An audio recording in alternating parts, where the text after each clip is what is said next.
UFP, the United Federation of Podcasts.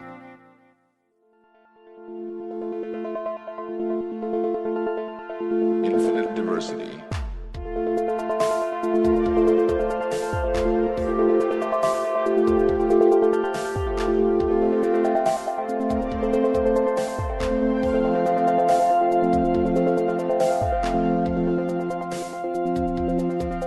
Live long and prosper, and welcome to Infinite Diversity, a Star Trek Universe podcast here on the United Federation of Podcast Network. I'm your host for today, Justin, and I am back after being out last week. But also joining me are my co-hosts Chrissie and Brandon. So Chrissie, I've got to ask you, I know that we've done some great stuff together, so are we in cat boots now? We're definitely in cat boots. Oh, I'm so glad. Yes. I'm so glad. I mean, that means so much more than being in cahoots, right? Yeah. It does. It does. I tell you what I'm not enthused about being in? These jumpsuit uniforms. Did they forget that pants and shirts should be separate again? I mean, really? I mean, it looks comfortable until you have to go to the bathroom, maybe. I don't know. Exactly. Exactly. But yes, love the uniforms. And I'm sure we'll talk about that. So, Brandon, I know you have a joke ready. So how are you? Brando Podco is a go-go. Yes. I don't know about that. I think Brandon's ready for podcasting is good enough. Yeah. Yeah. All right. How you doing, Justin? Welcome back. Yeah, doing good. Yeah. You missed my line when you missed when Chrissy and I were rolling our eyes at 10 forward. Oh, that's true. We didn't hear That's about okay, your thoughts on the because Picard trailer. I love the Picard trailer. I love that 10 forward reference. Brandon, you're totally wrong about that. It was awesome. Hey, Chrissy agrees with me. Chrissy agrees with me. Yeah. So, well, it's a little heavy-handed. It doesn't matter. I love it. I'm not going to hate it, but it's a little heavy-handed. I love it. Loved last week's episode, Tiamat. Love the Picard trailer. And now we're going to talk about something else. So that's all I have to say about it. All right. But also join with us is the wonderful Aubrey to talk with us about Prodigy. How are you, Aubrey? Welcome back. Hello, I'm good, and I'm here. yay! Yeah. It's good to have you here. Well, before we start talking about this week's Prodigy episode, we'd like to take a moment to thank our Patreon patrons who make our show possible, particularly our associate producer, David Willett. Listeners, we'd love to add your name to this list, which I'm also a part of, and we can do that with your monthly subscription of just $10 at patreon.com/UFPEarth. All right, well, no news for this week, but we do have a new Prodigy episode called A Moral Star Part 1. I think it's always exciting when there's a part 1, seeing what's going on with that. So Let's actually start out with our first impressions of the episode. So Aubrey, what did you think of this episode? I actually really liked this episode. There was a lot of funny parts and a lot of parts, well, not a lot of parts, but there were a few parts that we didn't get until we rewatched it the second time. Like when Rock Talk told Murph that it was time to dress up. Oh, yeah. I noticed things like that too when I rewatched it. Yeah, it made more sense. Great. Well, I'm glad you liked it. Brandon, what did you think? I really enjoyed this episode. I halfway through it again. This is actually the third time I watched it. I watched this one 3 times. And I turned to my kids and I'm like, man, this show is so good. Like, this is so my favorite of the new Treks. And Aubrey said that... What did I say? Well, you told me it's your favorite Star Trek series that you've seen so far. Yes, I did. So we watched Discovery and Picard and this. Yeah. And so she thinks this is her favorite of the 3, too.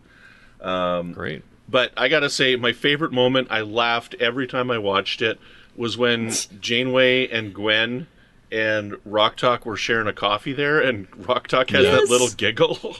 I'm just like... I love Rock Talk. She's Every so time he just laughed, and I don't know great. why he laughed. It wasn't funny. It's cute. He just- Rock Talk It's cute. is It's just a so cute darn laugh. cute.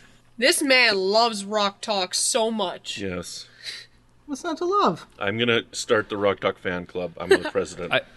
Do you think Rock Talk's as tall as you are, Brandon, or are you taller? You know, Rock Talk is probably not as tall as me. Rock Talk is big, but you know, I feel But she's seen. pretty tall. I feel seen when I see Rock Talk on there because Rock Talk is a large presence. Okay, and I am a large presence when I come in the room. Okay, so I feel seen. I feel like a giddy little kid sometimes in my body. And so Rock Talk is me on screen, and I'm loving it. Awesome. That's great. And I love coffee too, and I giggle every time I have coffee. I have yet to see you do that. It's because I drink at 4 a.m. when you're still sleeping. Oh, yeah. But I drink it and I'm like, hee. It's too bad you don't have some coffee now. Okay, so I'm glad you liked it. All right, Chrissy, what did you think of the episode? No, I'm just wondering how old Raktak really is, and if she should be drinking coffee, and if they just told her it was coffee and gave her hot milk, like happened to me as a child. I'm guessing either 9 or 10. After last week, she's probably 40. Oh, that's right. I forgot about that. I was going to say, I think Raktak is actually 800 years old, and the Brickers live to be like 5,000. Well, yeah, but as a wise man once said, when 900 years old you reach, look as good you will not. Technically, Raktak didn't age at all. You think so? No, because it was going by so slow. See, that's relativity. She didn't age at all. Hey, Chrissy, you want to explain relativity to Aubrey here? No. I can try. Okay, Good answer. Let's Wasn't see. ready to Relativity. Relativity is you age based on your relative time. Yeah. Like so Raktak did age the year because she lived a year, even though relative to that months. She only lived a fraction, like a few seconds. That's relativity. Yeah. So compared to them, yeah. It is. Well, I mean, this does actually happen in real life because the time that passes depends on how close you are to a body that has strong gravity and also how fast you're going. So if you were able to go like close to the speed of light and then come back, you would have seen a lot more time pass on Earth than would pass for you on the ship. So it's a real thing that can happen. But we don't see it. We see it in like little fractions of a second. But anyway, that astronaut twins, the one that stayed on Earth and the other one went up and didn't. That's the wasn't paradox, it like a half a day's worth of, or not even? It depends how long you're out there and how close to the speed of light you're going. I mean, if you go a high enough fraction of the speed of light, like that twin could be long gone, like centuries before. Yeah, no, I'm talking about what actually happened because I remember them saying there was a slight. Oh, time you're talking about. I see. You're talking about the what was it, the Kelly twins that went up to the space station, or one was on Earth and one was on the space station, and they actually age differently because when you're further away from like something that has strong gravity like the Earth, I think it's the time goes by faster when you're further away, like you're further away from the Earth. Anyway, that's a whole other thing. We digress. Chrissy, what did you think of the episode? I liked it. As always with a part 1 and part 2, I'm going to reserve judgment until I see part 2, but I can't imagine part 2 would be so terrible that I would dislike the whole thing. So I think... I mean, if they all die in part 2, then you'll be like, this is terrible. What were they thinking? But I don't think that's going to happen. And I also would wonder genuinely what they were thinking, since this has already been renewed for another season. So what's the story? And we have 10 episodes left this season. Yes. I mean, people get brought back to life in Star Trek all the time. Why not a whole crew? No, they're just all going to die, and then we're going to see how the Diviner takes over the entire universe. I love it. Back half of the season is the Diviner realizing the Starfleet benefit and the values. Man, that would be a hardcore gear shift in this show, and I'm here for it. Yeah, and then he brings them back to life. Anyway. That would be an interesting... I wonder where he's going to end up at the end, but we can get into that later. I thought it was really good. I liked seeing that they've kind of embraced the Starfleet thing. I mentioned in our chat that this really gave me an idea of what Enterprise could have been if we had spent the first season working up to being on the ship like they wanted to do originally. Not that they all didn't have the Starfleet ideal and everything, but you see the process of becoming, and I really like that. Yeah, I could see that. Although, just a small comment on that Enterprise concept, I'm actually glad they didn't do that, because there's something I really like about like the the temporal Cold War and all the stuff they do in the first season, but that's a whole other thing. Anyway, so They still could have done that. It just wouldn't have been as abrupt. You could all that same plot, except that's season 2. Then it would have been like, Enterprise season 1's so boring, they never go anywhere. Anyway, could have been a great show. So anyway, we digress. All right, so I love this episode. I thought there have been some really strong episodes. I mean, Time of Muck last week was really great, and so was Kobayashi. Like, there's been so many great episodes within Prodigy, and I was very impressed also. I don't know if this is the case for you guys as well, and we'll talk about it, but as they were going along and they had this plan, I'm like, did the plan fail? What's their plan going to be? What's going to happen? And then I was like, oh, that's amazing.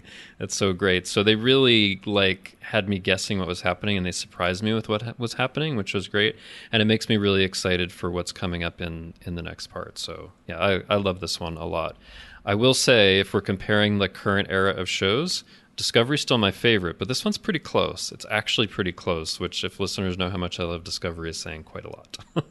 So let's talk about the episodes. So, we find out toward the beginning that there's this message from the diviner that he wants them to bring the protostar back, or else he's going to do something to the unwanted, which are the miners that have been left behind, that were left behind, many episodes before, toward the beginning of the season. And so they make this decision that they kind of have to go back to that prison planet, Tars Lamora. So, they've come so far in what they've done and all the Starfleet ideals and all of that, but now they have to kind of go back to where they were at the beginning. So I'm curious what we think about that decision to kind of send them back to where they started. What did you think about that when you found that out, Aubrey? I don't know. I thought it was interesting that they didn't choose to go to the Starfleet. Mm-hmm. Because if they would have... I'm pretty sure there has to be more ships than just that one with a star in it, right? Or is that the only one? We don't know.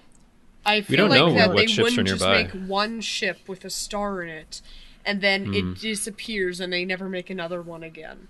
So I think that they made another one of those ships with a star in it, and then they could have warped over there with a whole army, and then the diviner would have been captured, and everybody would have been saved, and yahoo!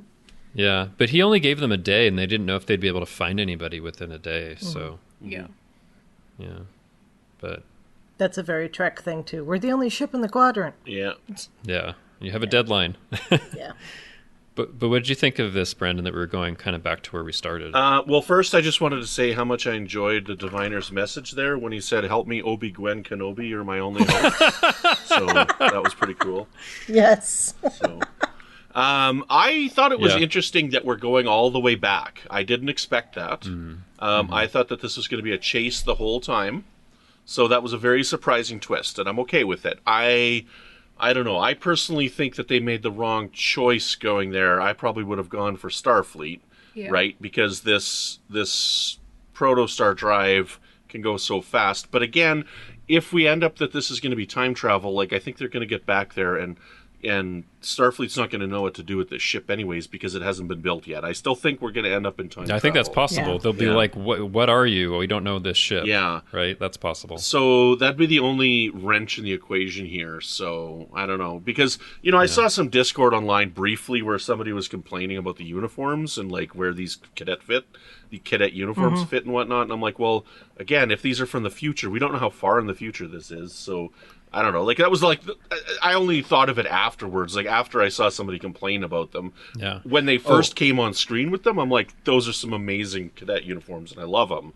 So, I don't know. Can we talk really like Go ahead. them. Aubrey didn't like them. You didn't like them? Oh. Yeah. I think it didn't look right on them. Why? It looked really, shiny. I don't know. It didn't look like normal clothes. It looked like it was a bodysuit. Well, it was scuba divers. That's what it is. Yeah. It kind of is. So, cool. but do you like other Starfleet uniforms that you've seen, Aubrey? I do. I also think the blue was too light of color. I don't know. I don't know if they changed. I think that was white. Their chest area. White on there and then black. But Janeway has kind of a bluish. We should do it. Is this blue or gold? We should do the new meme challenge. Let me look at the picture again, because I'm pretty sure it was... I thought it was white and gray or something like that. But that's interesting, Aubrey, because I think a lot of people that I saw really love them. I love them. I think they look really great, and it's just fun to see them actually feeling like a part of Starfleet. But yeah, that's interesting. So Brandon, while Chrissy's looking that up, there was one thing I wanted to point out, which I think you guys didn't talk about last time. So last week's episode, did you notice that the star date seemed wrong at the beginning of the episode. It was like 6 digits instead of been 5 digits. I didn't notice that. No, I didn't notice. Okay, and I think I looked it up. Yeah, no. But it was like 6 digits, and I think Aaron Walke, who's been very active in this show and on Twitter, said like that's the first indication in the episode that there's something wrong. But like this star date means like the 30th century, so like something is like way out of whack. But it just made me wonder some of what's going on. But I think the show itself we know is like 2383. But anyway, something I wanted to point out. Go ahead. Did you look at the uniforms? They look gray blue to me. Okay. So we might have is the dress blue or gold or whatever it was? I think it is white. It just looks very blue to me. Okay.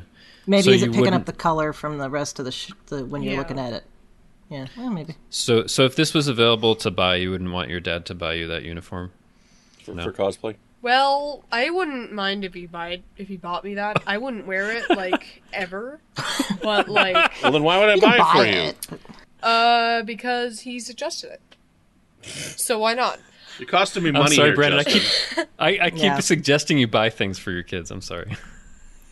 Well, like he wasn't going to buy a Murph plush for all of them if that happened. So. Yeah. Like he wasn't going to buy a I'm Rock gonna buy a Talk Murph cosplay plush over here. I'm already working on go. a Rock Talk cosplay right now. You are? Yeah. How are you going to have like the little like Rocky stuff? Are you going to like look like Rock Talk or it's... Yeah, I'm going to actually start eating a lot of lobster. And I'll clean the shells off. Okay. Okay, I can see that. Anyway, okay, so we've kind of... So we jumped to talking about the uniforms a little bit. So they do put on these uniforms. It feels like they're part of Starfleet, and now they're like kind of this crew that's working together. And I like that. I think they've earned it over the course of the previous 8 episodes. But does it feel like this is a change now? They're really like all together and as a crew, or is there going to be some challenges with that? There'll definitely still be challenges, but yes, I agree. This was definitely earned, unlike Ariam's death. Oh, you're going to keep beating on that drum. To me, it was earned, but I know to you it wasn't. It's okay. Smile and nod.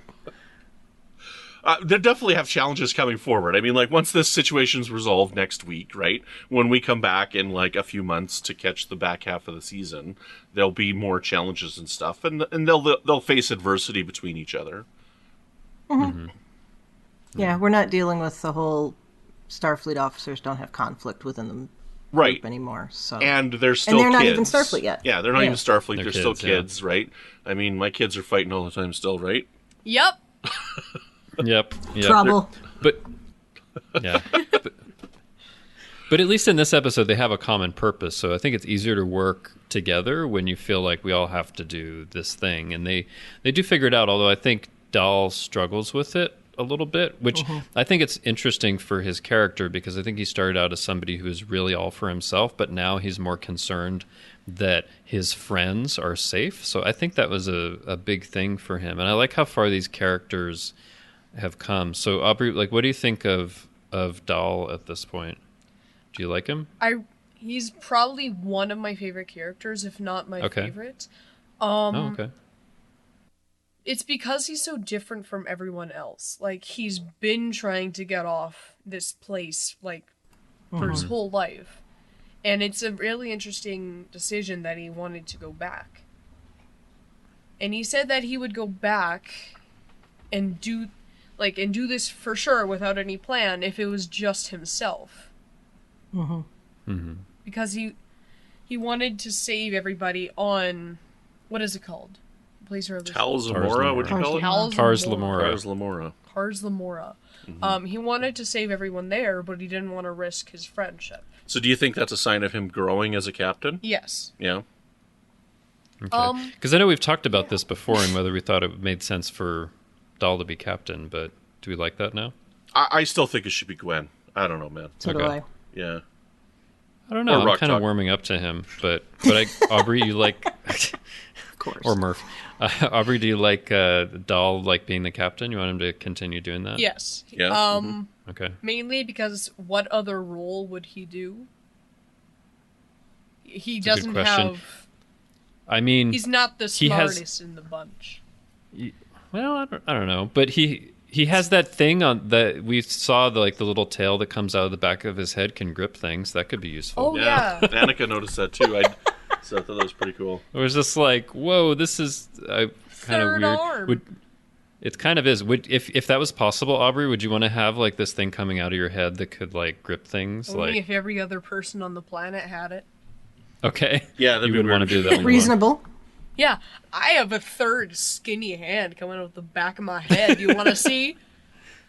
I mean, Dahl's kind of in that situation. Nobody else on the ship has that, and he hasn't even, I don't think, met anybody of his species. Yeah, but so- every like really intelligent being on this planet is human.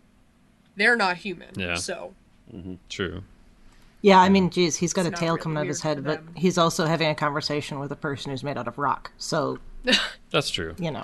But it made me think also, like, if they're introducing this, because I think they've been good in Prodigy about introducing stuff like Murph is indestructible one episode, and hey, in this episode, like, he's, swallowed the actual protostar inside the drive.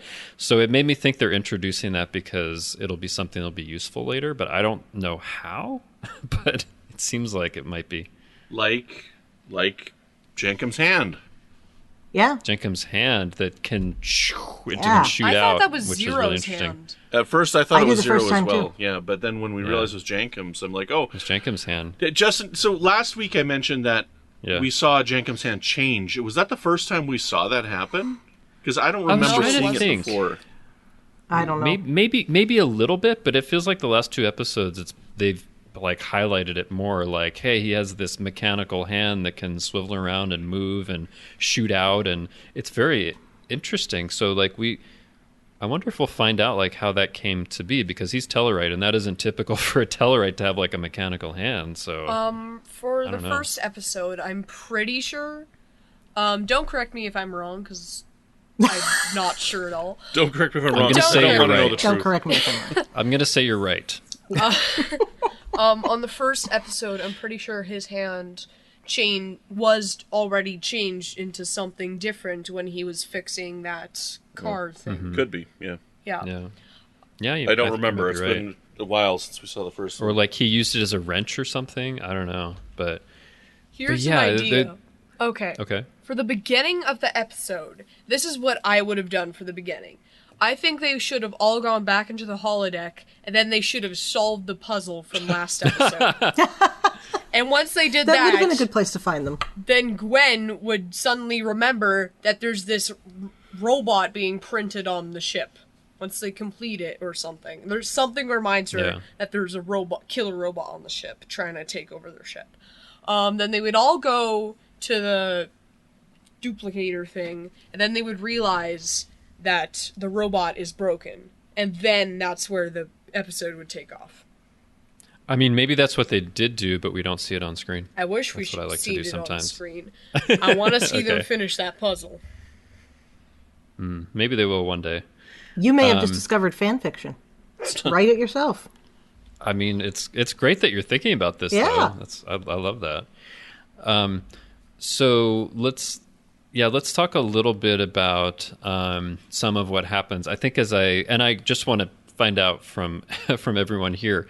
So they like have this plan. We see they're doing all kinds of stuff, and it seems like okay, they're ready, and they get back to Tars Lamora, and the diviner's there, and he says, okay, I think something like the deal has changed. Now there has to be Gwyn and the Protostar, and you guys get the Rev 12, which is his ship, and can try to take away the Unwanted. And then, he disables the power generators as he leaves. And at this point, I was like, what is their plan? But I thought it was brilliant that they had like a duplicate Zero that had Murph inside, I didn't which had the realize it was a Protostar duplicate inside. until the second Really? the second time Yeah. rewatching it. It took me a little bit, but Aubrey, did that surprise you that they had like actually stolen like the Protostar with the part of the drive? Yeah, that was not what I was gonna think. That was not what I was thinking they would do.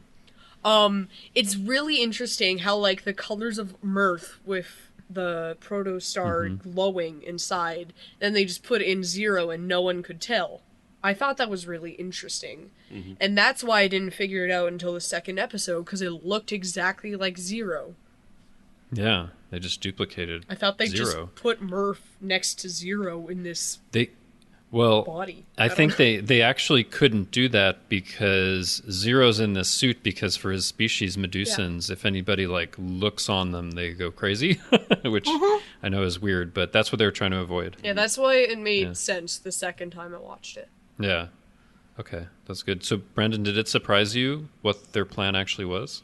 Yeah, it did. There's a couple things in it that didn't make sense that I like, even on rewatches I had trouble with, but I just want to say this is way better than Basics Part 1. Okay, I like Basics Part 1. Basics Part 1 is not a good episode.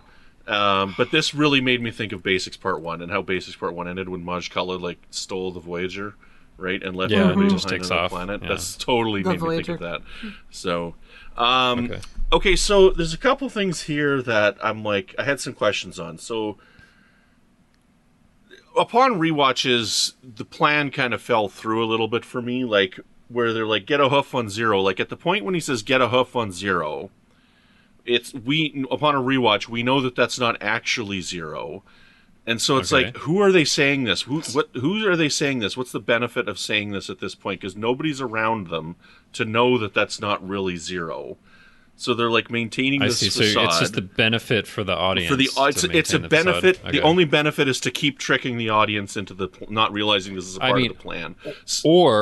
Or they know when they get some downtime, they want to start their own theater troupe, so they're practicing their acting. Possible. And then, like, the other thing, too, is, like, and when they're screaming and whatnot, too, right? And they're like, okay, we don't have to scream anymore. But even still, they haven't needed to scream for a long time because the diviner's gone and they don't have an audience. I don't know if it's a There's no long time. I sound thought in it was right space. after he left. Yeah, well, but but they can still look at them through the window. Yeah. Like, Yeah. they're in No, but, like, distress. But I thought Brandon, when they stopped doing that, it was only shortly after he left. I didn't think a lot of time. That's right. They passed. stopped screaming after he left, but he's not paying attention to them. He's not looking at them. Well, they don't know that. So, but I don't know. I had questions about Okay. when those shields dropped. Okay, so like they're sitting there saying, okay, so the diviner like shot their generator, and then they're sitting there talking about, oh, they're not going to have any oxygen if the shields go down, and then the shields go down. Yet they've still got oxygen, and they keep talking about. I don't know if it completely went down. See, I thought that there was something that happened to. Well, It is absolutely you're right, not yeah. clear what's going on. Like, No. it's, okay. like what is going on there? Something went down, and they're sitting there. Before it went down, they're saying, if the shields go down, we're not going to have oxygen. And then something goes down, and I'm like, they're all dead now? And they're all still breathing and floating. And, it would take some time for the atmosphere to escape out, but not probably if it very was long. exposed to space when those. Like, that's what it looks like, right? Here's what I think. Like, he hit the main power generators, but there's like a backup that actually keeps things going for there a you little go. while. But once But that still, failed, the then shields they're went down. gone. I don't know. So, like, to me, that's not clear. Like, that's I don't know. Like The backup invisible shields are up to keep them alive. the but they won't backups of last the long. backups of the backups redundancies Yeah. didn't go down. It's fine. But still, something can see went that. down right after they talked about if the shields go down, they won't have any oxygen, and then something went down. They didn't say they won't have any oxygen. I think they said they won't have oxygen for long. Yeah. But Yeah, I that's could what be I wrong. thought. That they said, but good point. So to me, the climax is a bit of a mess on the episode, but that's me. I mean, I still enjoyed it though. It's just a bit of a mess. I think it was That great. might get cleared up. I liked it. Yeah, that might get cleared up Yeah, next there is week, a part too. 2. By the way, guys, you remember that time last time? Here's why it was fine. Okay. Before we get away Go from ahead. this, I think I figured out what Murph is. Okay. You have? He's a Okay. TARDIS. No. He's got to be bigger on the inside. How big is that star? Are TARDISes actually just phone booths, or are TARDISes different things? Oh, no. Okay. A TARDIS is always bigger on the inside. Well, I know. So TARDIS is just a Yeah. general word for something that's bigger on the inside. Oh, no. Okay, I'm sorry. The TARDIS is the ship. It's So- time and relative something in space. So it can take on whatever aspect the Doctor wants it to. Okay, so But it what doesn't always happened- appear as a phone booth. Well, it does because I don't remember if it was the first or the second Doctor. It got stuck as a phone booth. Okay, yeah, like But Okay, before guys. that, it could be anything. Okay. When you said TARDIS 2 minutes ago, I tuned out because I Sorry. haven't seen Doctor Who, so Well, I've it's only fine. seen like one It's fine. episode myself, and I know what's going on. Oh, okay. What Oh. if Murph is an experiment by the diviner that went wrong? Maybe. He was trying to make a Oh, blob of goop do something, and it went wrong, so he just turned into a slave. Aubrey, I really appreciate you just reined us like back that. into Star Trek. Thank you. Yeah. yeah. Thank We you. go off Because rails. Okay, these well- guys We need were help with wow. that sometimes. Listeners who know what a TARDIS is are laughing right now, or they were a minute ago. Everybody else, that's okay. Yeah. Anyway, I don't know. See, the thing is that the creators of the show have said that Murph Oh, is I like know, a deep cut reference to Yeah. something in Star Trek, but nobody's guessed it, or like what one person's One guessed it or person whatever. had, and Yeah. we don't know what it is. So What if it's just this inside joke that they're trying to figure out what it could possibly be? we don't know. Yeah, we don't know. We know it was on screen because Aaron Walkie did say it was something on screen. So in So one of the we'll- interviews I heard. I guess we'll figure it out. But Anyway. yeah, we still don't know what Murph is saying. I do want that someday. Yes. Okay, let's talk about something else, which is that the Diviner takes over the Protostar, right? But one of the things I'm really interested in is Janeway comes on. She's like, what are you doing? And I think the Diviner says, like, it's been too long. And I think we know he's been there before. And then he has Dreadnought, like, reprogram Janeway into, I think in the credits it's called Corrupted Janeway. So this is like a kind of an evil version of Janeway. Aubrey, what did you think of that? okay, hold on. They actually named it Go ahead. Corrupted Janeway in the credits. I think so, yeah. Why would they need to reference it as? Because it's just Kate Mulgrew. Why Was would it they a need to different reference voice actor? It's a different character, effectively. Oh, so It's they not said like the Janeway hologram / Janeway. Corrupted Janeway, Kate Mulgrew. Something like that. Okay, Why? that's okay. Sure. I've been seeing her as evil Janeway everywhere where people are talking about her. Yeah, evil Mirror I Janeway. like Corrupted better. Not Mirror. It's not from the Mirror Come on, universe. it's Mirror Janeway. No. Please, no. But Goth anyway, what did we Janeway. think? But what did we think about this? It's like a Janeway that'll do the Diviner's bidding, I guess, and has been there before, maybe. I didn't What think did you much think? of it. I'm just wondering how they're going to change her back.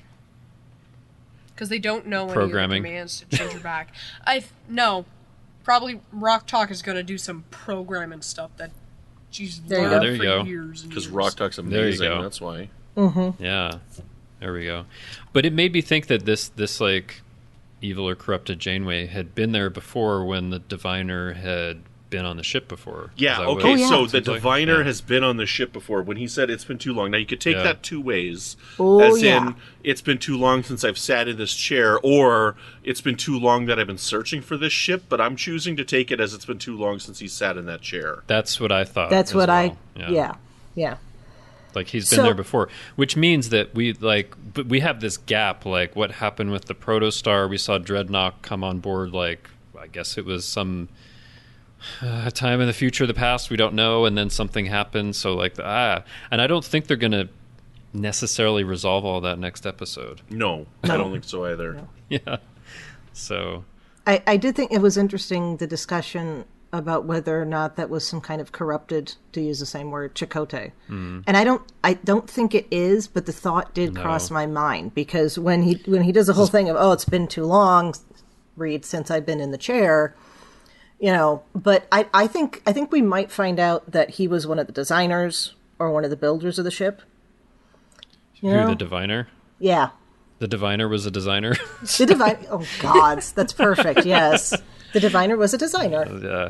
Now But he are has you to be. Are you referring to the theory that's out there that Brandon said he had thought about, that Chakotay's a diviner or Yeah. something? Is that? Could be. I think that's Yeah. ludicrous. That is not going to happen. I don't think he is. So if you but think that's the ludicrous, thought crossed then my you've mind. just said that Star Trek Beyond is ludicrous, because it is. No, it's And not. that's Yeah. Well, and if you were on social media, you would have seen my response, but you're not right now. So my response is that, like, Edison / Crawl in Beyond is a new character to that movie. Mm-hmm. So you totally have flexibility for what you can do. Chakotay we saw for 7 years Yeah. in a show. I don't think at this point they're all of a sudden going to be like, well, actually, later on he turns out to turn into this guy. I No, really don't think we've that's never gonna seen happen. anybody No. get weird motivations when time travel's involved. Never. No, that's okay. After 7 years as a regular on a show. If this were happening on one of the live action shows or even Lower Decks, then I would give that Lower Decks, I theory would totally, more credence. possibly. Yeah. But they are not going to do that on a kid's show for a bunch of people who don't know why that's important at all. Well, I mean, the way so- that they did it with Chakotay, they left Chakotay as like a cliffhanger, and no kid knows who Chakotay is if this Yeah. is their first Star Trek. They've already done that. Like that, Right, that, which that is why ending, that ending of episode 6 with Chakotay there, like that is totally for the fans, the longtime fans. Right. Sure. Right, but that's also why they wouldn't do that, because the kids wouldn't realize why it's shocking, why it's important that the diviner would be Chakotay. It doesn't mean anything to them. Okay, In that case, I guess it would I be don't- like Crawl, but Okay. Brandon, I'll owe you $1 billion if that's the case, because I really don't think it's happening. You can owe me $2 billion because you already owe me $1 billion for when Saru becomes captain of the Discovery J. Yeah, it mean hasn't that- happened yet. I don't think that's going to happen. Or Voyager Voyager J. J. Sorry, Voyager J. Voyager J. I do think that's more likely than With Chakotay Janeway. being the diviner. But anyway, sorry, With Aubrey, Janeway we've gone like hologram. way off here. But Yeah, I don't know what we're talking about, honestly. Yeah, so and see, let's my bring it point back. exactly. Okay. Yeah, but let's bring it back. So Aubrey, let me ask this question. So the diviner now has the protostar, but he doesn't have like the protostar drive itself. So it seems like that's something he needs. Is he just going to go back to Tars Lamora, or what do you think he's going to do? The realistic thing to do would be go back and get the protostar, but I don't think that he's going to do that all that soon. I think I think he's going to have some sort of trouble and he can't come back. And then Dal and his crew is going to bring them all to the ship that they have. And it's going to be too late. Or something. The diviner is going to come back to the planet. Okay. But I feel like he's not going to come back immediately. Okay. What do you think, Brendan? What's the diviner going to do? Well, I think that the diviner will eventually come back. I think that we can all safely say, though, we all know who the secret hero of the next episode is going to be. Do you know who's going to come and save Rock the Talk? day? Not Rock even Talk. Rock Talk. Rock Not even Rock Talk. It's going to be the Murph. frickin' cat. Okay, because they cut to that Oh, cat the way Cajun. too many Oh. times in this episode, okay? Yeah, there's I love something that about cat. the cat. So that cat is Yeah. going to be the hero next episode. The cat's And it's going going to join the day. crew, right? Yes. Maybe the cat will Please. join the crew. But Yes, I would love that. I think that they will get everybody, because they're coming in, they'll treat everybody nicely and whatnot and go to rescue everybody. And so everybody on this rock planet will revolt against the diviner when he comes Yeah, back. but they can't speak each other's languages. So They have the communicators now, though. yeah, They have only the those- communicators and the only universal those people translator. do, But right? that's okay. So when they walk up to somebody who doesn't have a communicator, they can communicate with each other. The communicator goes through does the badge. both ways, yeah. And I'm I sure there's can't replicators wait on there. to hear the cat's voice. The cat is going to be some genius, and then the cat is going to help them all. Cats can have a So- super deep voice. I don't know. I want the cat to have a voice like this. so. Aubrey, you haven't seen the original animated series of Star Trek from I the 70s, have but not. there's a cat character on there named Maress that I love, and she's always just like purring and the way that she says things, like "yes, sir," stuff like that. Anyway, I hope it's like that. No, So, the we'll see cat's what going to happens. be voiced by Dwayne Johnson. There you go, Dwayne I- Johnson. There we go. Love it. Rock makes his long-awaited return to Star That's Trek. okay. Like he's been in Star Into Trek a before, cat. yeah. Could be. So, Chrissy, what do you think the diviner's going to do? I'm going to have to disagree with you, because I think he's going to just turn around immediately and go back, because Yeah. he knows they have the star. Yeah. Who, we where don't else is it know- going to be? But we don't know yet why that star is important to him, right? Like, I think he says something to Gwyn, like to tease a little bit, like it's their salvation of their species, which we kind of already knew, but like we don't know why it's important. Are we going to find out next week? Okay, you ready for my guess? Yeah. Okay, so it's important to him because he needs it to power the proto drive. Right. He needs it for that. I Yes. think, okay, because this is time travel, this is going to be Starfleet's time ship, right? And so he's going to be able to take the ship in time somewhere. So the ship itself is a time ship, I think. So maybe, let me build off of that. Maybe what he's doing is he needs to take it back into the past to prevent a catastrophic event that destroyed the rest of his species, right? Right. That would make sense. He needs to go back in time to buy Bitcoin. Bitcoin. Yeah, because it's going to be worth Before so it much crashed. by then. Yeah. In a moneyless society. What's the Gonna go robot's back in name? time to appear on this podcast. Wait, I think he's coming in right now. Yay. Hello, podcasters. I keep calling him General Grievous. I can't remember what the... Dreadnought. Dreadnought. Okay, Dreadnought. so Dreadnought says to him, as soon as we get the proto drive online, I can boot up the regeneration or rejuvenation or something like that. See, I thought it was that he meant Programs. regenerating the drive itself because it had been depleted by the last jump. Yeah, that's what I thought he meant too. And see, so. I have been reading that. I know we talked briefly about, does he have some kind of medical issue at the beginning, and is the chip the way to cure that? And so that's where I went with it. Yeah, so actually I'm looking at the dialogue. I think he's saying they've depleted the proto drive on your orders. I can enable rapid regeneration protocols. So because he says it right after that, I think it's rapid regeneration of the proto drive. Yeah, that's how I took it as probably well. right there. Yeah, but there is, like, here's something else. Like before, he was in this tank and hooked up to these tubes, but he's not now.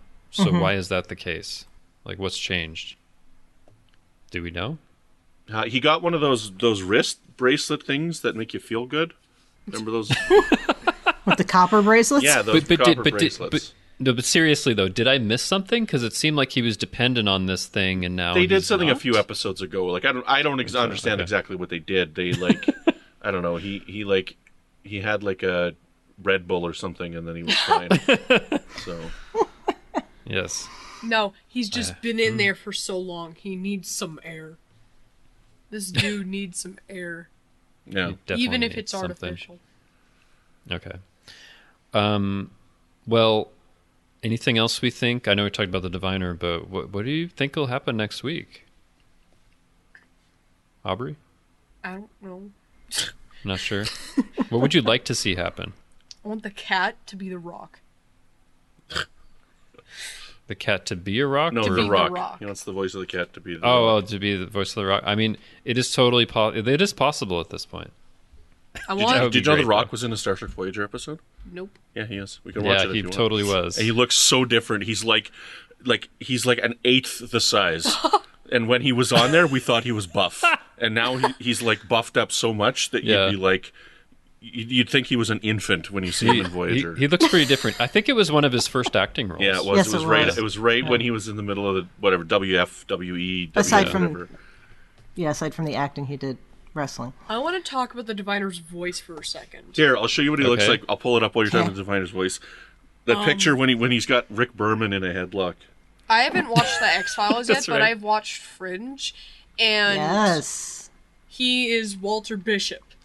So, Dad, Okay. you need to buy some merch or something from Fringe, and then you need to meet I totally endorse this the idea. voice actor of John the Noble. Diviner, and you need to get it signed. Mm-hmm. And then I need to hang it up on my wall. Yeah, you like John Noble? Yes. Well, we'll watch Lord of the Rings too, because he's on the Lord of the Rings. Cool, but So- you need Who is he to in Lord do of the Rings? that. He was If the you're- bad guy, and remember when they're singing the song and he's eating the bloody chicken or whatever? That's him. Oh, that's right. Yeah, in that You one. need, Okay. if you're ever going to a convention for Star Trek again, when will you be doing that? Like summer or I something? had no idea, man. Whenever? Doesn't know. He may not be there. I don't right? think he's going to be in Chicago. No, he won't. At least he I hasn't don't been care, announced. but you're still. I don't care if he's there or not. You're gonna find him and get his autograph. If there's even the slightest chance that he will be there, you need to get it something Will do. signed Will for do. him. Okay, we'll get his home address. No. You ready no, to see a don't do picture of that. the Rock Please don't now? do that. Yes. Yeah. Okay, so See, The Rock this when was he was in season 6 Voyager. of Voyager. So this was what 2000? 2000 or so? Yeah, 2000. So this is The Rock, and he's headlocking the producer of Star Trek at the time, Rick Berman. Okay, so this is Who this is deserved one. to be in a headlock all the time. There you go. So this is what The Rock looked like back then. It's a little harsh. Look at how small he is, and we thought he was buff and huge back then. He's totally buff compared to me now, but Yeah. I honestly don't know how buff the Rock is right now. I don't He's- have an image in my head. So we just watched but, like, Fast and Furious 5 the other day, and he's freaking huge in that. That wasn't the other day. That's that from was like 2 10 weeks years ago. ago. I know. And he was already 8 times the size that he was in 2000 when he did that movie. Oh, wow. I had no idea we'd be talking about this. Anyway, let's get back on track. Brandon, I'm going to skip over you. So, Chrissy, what do you think's going to happen next week? Okay, a couple of things. I think, first of all, I think we're going to see Starfleet because... You think so? They are wildly unprepared to deal with the needs of the unwanted. We have a lot of people who are, at minimum, they are malnourished and overworked. Okay, minimum. Probably a lot worse than that. So those kids are not going to be able to take care of them. So at least we're going to see at some point pass off. Here's a wild idea. What if a Starfleet ship comes by, captained by Chakotay, who has not captained the Protostar yet? Yes, anyway, and that brings me to point 2. Hold on, one more second on that. Yep. What if the unwanted are all Starfleet members? What if they're the Starfleet crew? Right? Not all of them, but some of them could be. Some of them. Like, what if Chakotay's mining rock on that planet there? That's possible. That is possible. But sorry, go ahead, Chrissy. No, it's okay. So I think we're going to see that, and I think we are going to see a cliffhanger with real Chakotay. Along the lines of, like you're saying, Starfleet's going to show up and he's going to have Voyager or whatever. Or what if a Starfleet ship shows up and it is headed up by Admiral Janeway, the real Admiral Janeway? Yeah. Yeah, that could happen too. There's no reason why not. Yeah. Could be both of them on the ship. So I think it seems like there's a lot of possibilities. I think it's going to be like Unification, where you're like, the whole episode, you're like, we're going to see Spock, and he's got one line before the credits. So I think that if it's going to be a Chakotay cliffhanger, that's how it'll be set up. But we've already had that Chakotay cliffhanger back on episode 5 or 6. Yeah, but this was real Chakotay. That was just a recording, but as opposed to something that's right in front of you. Yeah. Anyway, we'll see. But Brandon, what do you think? We're in wild speculation territory. We are. Any other wild speculation, Brandon? Or Cat's going to save the day. Yep. Okay. Yep. I like that. Yep. I think Murph is going to say a line next week that we understand. I think Cat's going to save the day. Murph is going to get jealous, and Murph's going to eat the cat. Oh. Okay. Wow, that's dark. Oh, Murph is Alf then. Alf, there you go. Yeah. So. All right. Well, anything else? Just getting way off. Anything else anybody wants to say about this episode? It was good. Besides, it's good, and we want to see more next week. It's good. It has a messy ending, but it was good. Yes. It's a good ending. Okay. All right. So Aubrey, thanks so much for being with us for this discussion. We love having you here. Yep. I like being here. So, and hopefully we'll have you back next week for the cliffhanger, and you can, I don't know, maybe convince one of your other sisters to come. We'll see what happens. Maybe. Yeah. Not going to try too hard, though. Okay. So, Chrissy, where can people find you when you're not wondering what it would be like if The Rock voiced Acacian? He's going to say meow. I'm just thinking. Guess what? Meow's cooking. Anyway. It's Fancy Feast. We have a big cat named Buddy, okay? And he's a Russian blue Maine Coon mix. And he is the biggest. That's an interesting mix. It is. Yeah. But he looks all Russian blue except super long hair. But our cats look Russian blue as well. Cool. All right. Right. And so he's the biggest cat in the house because my mother was trying to make one of those Maine Coons that's the size of a dog. But that's beside the point.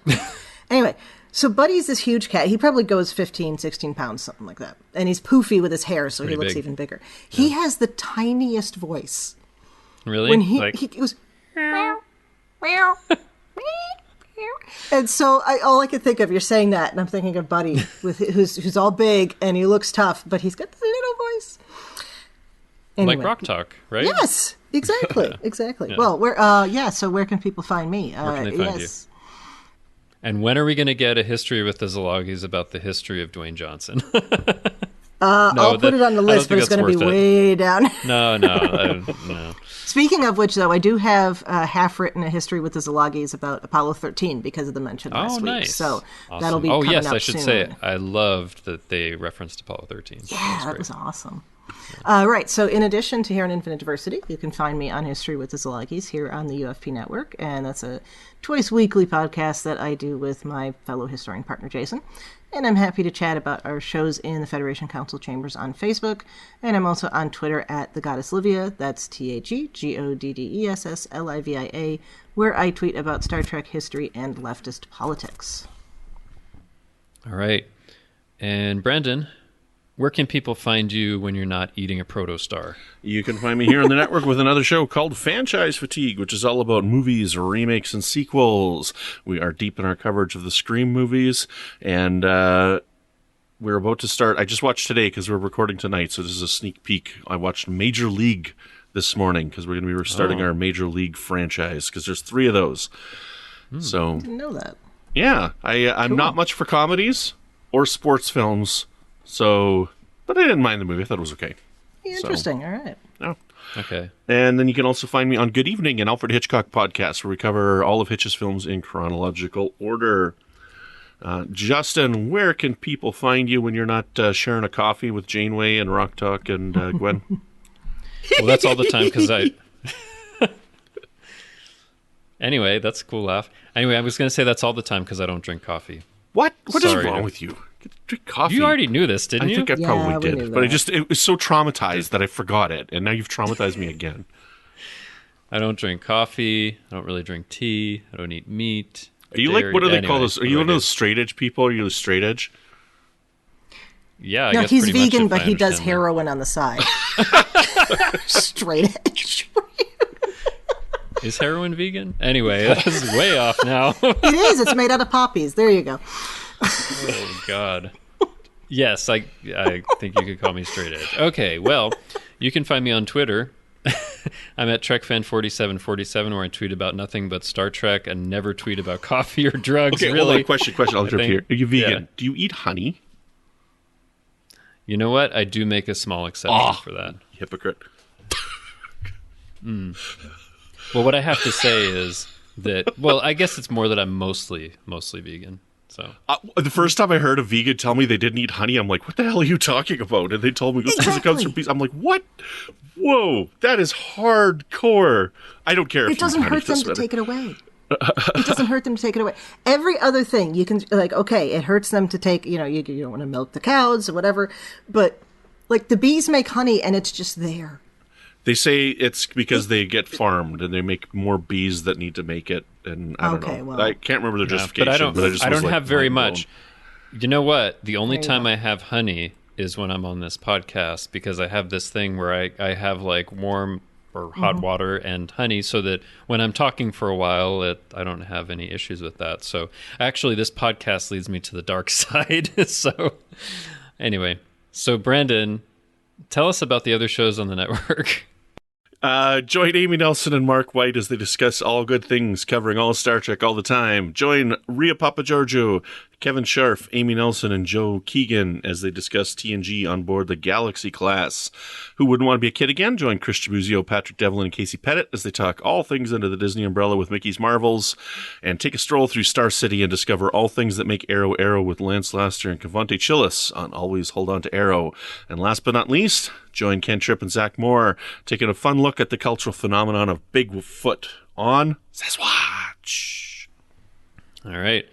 Well, thank you very much for tuning in to Infinite Diversity. Thank you to our executive producers, Ken Tripp, Tony Robinson, and Zach Moore. Thank you to Zach Tripp for the wonderful theme music and Tony Robinson for the awesome show art. Please rate and review us on Apple Podcasts, and please subscribe.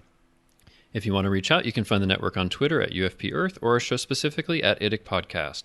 You can also talk about any and all of the UFP podcasts in our Facebook group called the Federation Council Chambers, or you can email us at infinitediversity@ufp.earth. On the next episode, we'll be talking about the next episode of Prodigy, Tars Lamora Part 2. I'm sorry, A Moral Star Part 2. We didn't talk about that A Moral Star is an anagram of Tars Lamora.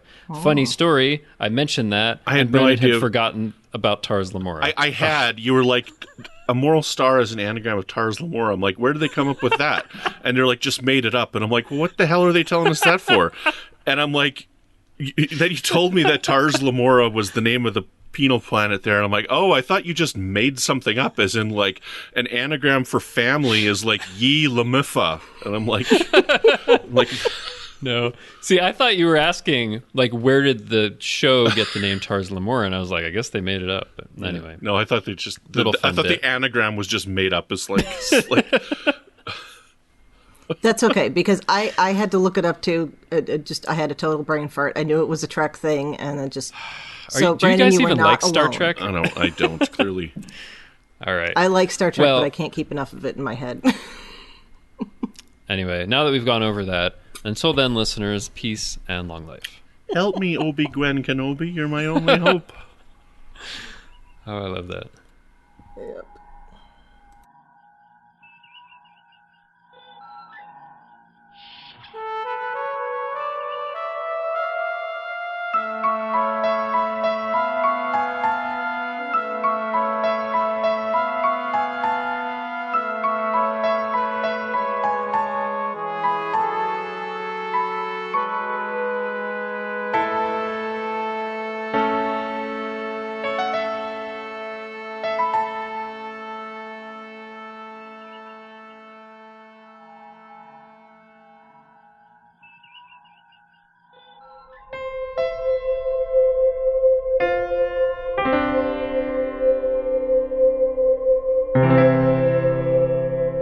This has been a production of MTMR Media Works.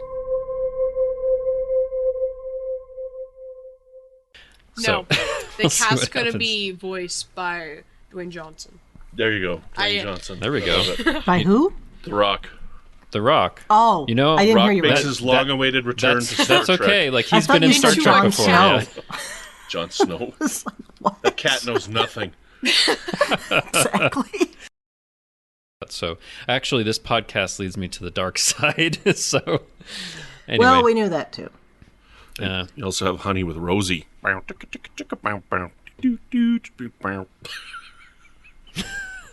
am not sure why you're putting it together. Okay, so Brandon, tell us about the other shows on the network. Oh, I don't have it if open. you can.